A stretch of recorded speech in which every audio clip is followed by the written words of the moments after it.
नमस्ते ऑडियंस। आज हम बात करने वाले हैं एक ऐसे अनोखे टॉपिक की जिसपे पूरी की पूरी फिजिक्स की नींव रखी जाती है। इसी के बेसिस पे पूरी की पूरी फिजिक्स का अध्ययन हम करते हैं। और अगर हम इसके उपयोगिता की बात करें तो ये काफी उपयोगी चैप्टर हो जाता है, क्योंकि विगत वर्षों से कई परीक्षाओं में से काफी क्वेश्चन देखने को मिलते हैं। जैसे कि एसएससी हमारी जो है हर साल इससे जो है प्रश्न पूछती है, ठीक है। और रेलवे, बैंकिंग आदि परीक्षाओं में भी इससे काफी क्वेश्चन पूछे जाते हैं। अब चलते हैं अपने पहले हेडिंग की ओर, जिसका नाम है इंट्रोडक्शन। भौतिकी एक अर्थात विज्ञान है जिसमें प्राकृतिक परिघटनाओं का अध्ययन किया जाता है। इसका मतलब क्या होता है, तो चलिए थोड़ा सा इसको समझ लेते हैं। अगर हम भौतिक विज्ञान को परिभाषित करते हैं या उसके बारे में कुछ कहते हैं तो हम जरूर उसके शाब्दिक अर्थों पर गौर करते हैं। जो इसी तरह हमारा जो भौतिक विज्ञान है उसका इंग्लिश मीनिंग है फिजिक्स, और ये फिजिक्स शब्द जो है वो ग्रीक भाषा के फ्यूसिस शब्द से लिया गया है, जिसका अर्थ होता है प्राकृतिक। जैसा कि फिजिक्स शब्द का अर्थ हो जाता है क्या, प्रकृति या नेचर, तो हम अगर इसको परिभाषित करते हैं तो उसमें एक चीज जरूर जोड़ेंगे कि इसमें प्राकृतिक परिघटनाओं का अध्ययन किया जाता है। प्राकृतिक परिघटनाएं क्या होती हैं कि वह घटनाएं जो प्रकृति में घटित होती हैं या प्रकृति में घटित घटनाओं को प्राकृतिक परिघटनाएं कहते हैं। जैसा हमने जाना कि भौतिकी में जो है प्राकृतिक परिघटनाओं का अध्ययन किया जाता है, पर एक शब्द इसमें और मिल रहा है, यथार्थता, कि भौतिकी एक यथार्थ विज्ञान है। इसका क्या मतलब है, इसको थोड़ा सा जान लेना बहुत ही जरूरी हो जाता है। इस क्लिप को देखिए और चलिए आगे समझते हैं। जैसा कि क्लिप से स्पष्ट है कि मैं आपको सटीकता के बारे में बता रहा हूँ। हाँ जी, यथार्थता का अर्थ होता है सटीकता। यथार्थता का अर्थ है किसी कार्य, माप, कथन, जानकारी की सटीकता या सत्यता। यह दर्शाता है कि कोई जानकारी या आंकड़ा या परिणाम वास्तविकता के कितना करीब या निकट है।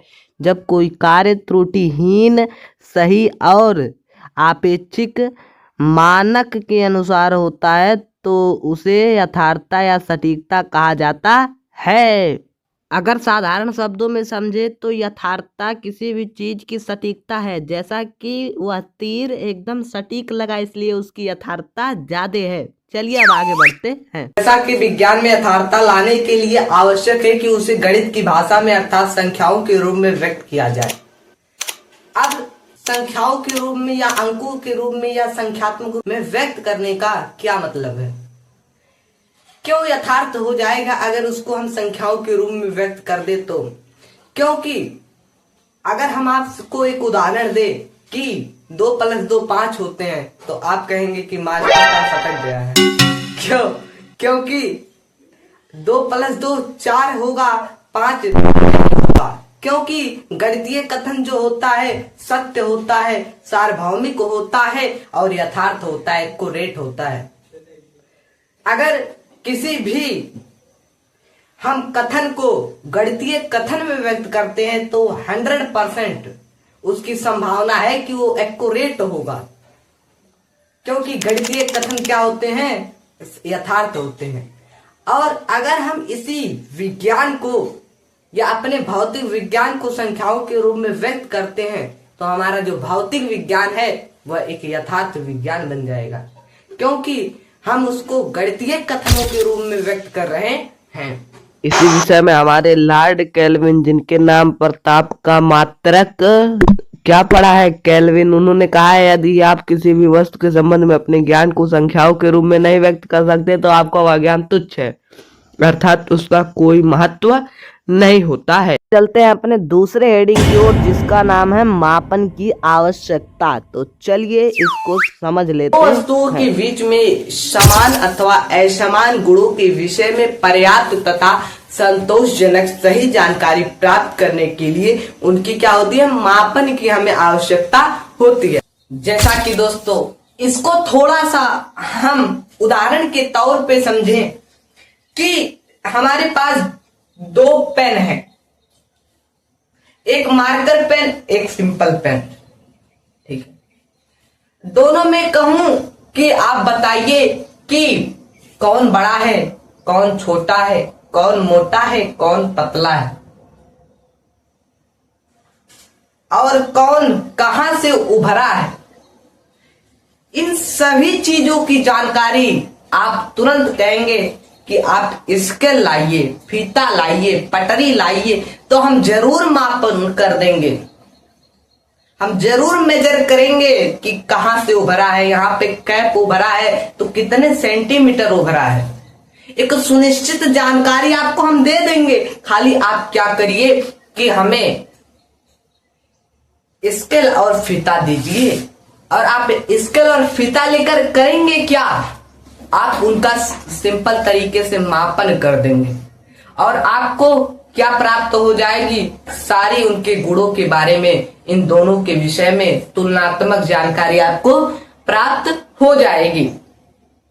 वही कॉन्सेप्ट है, वही चीज तो मैं आपसे कहना चाहता हूं कि हमें अगर दो वस्तुओं के संबंध में सुनिश्चित जानकारी प्राप्त करनी है, तुलनात्मक जानकारी प्राप्त करनी है, तो उनके हम मापन की उनकी आवश्यकता हमें पड़ेगी। ठीक है। अच्छा, इसी प्रकार देखें तो विज्ञान में सुनिश्चित जानकारी ही मान्य होती है, यथार्थ जानकारी ही मान्य होती है, और इसी के नाते हम कह सकते हैं सिंपल शब्दों में कि वास्तव में मापन, मेजरमेंट विज्ञान का आधार, फाउंडेशन है। क्यों? क्योंकि विज्ञान सुनिश्चित जानकारी प्रदान करता है। आपको समझ में चीजें आ रही हैं? जरूर आनी चाहिए, क्योंकि बड़े प्यार से, बड़े मेहनत से समझा रहे हैं आपको, तो सारी चीजें समझ में आनी चाहिए। दोस्तों, वीडियो लंबी ना हो जाए, इसीलिए अब हमको दीजिए इजाजत। और आज हमने समझा मापन की आवश्यकता के बारे में, भूमिका देखी। अब हम राशि, परिमाण, आंकिक मान, मात्रक, मापन, भौतिक राशि, बहुत सी चीजें ऐसे हम जानेंगे, और इनमें भी कई हेडिंग आपको मिलेंगे। कंटेंट में कोई भी कटौती नहीं की जाएगी। मात्रक के प्रकार: मूल मात्रक, व्युत्पन्न मात्रक, प्रचलित मात्रक, मूल मात्रक, भौतिक राशि, स्केलर, मापन की प्रणाली, शुद्ध मात्रक, बहुत सी चीजें जानेंगे। जहां सपनों को मिलती है उड़ान, उसी का नाम है रितेश ऑनलाइन शिक्षण संस्थान।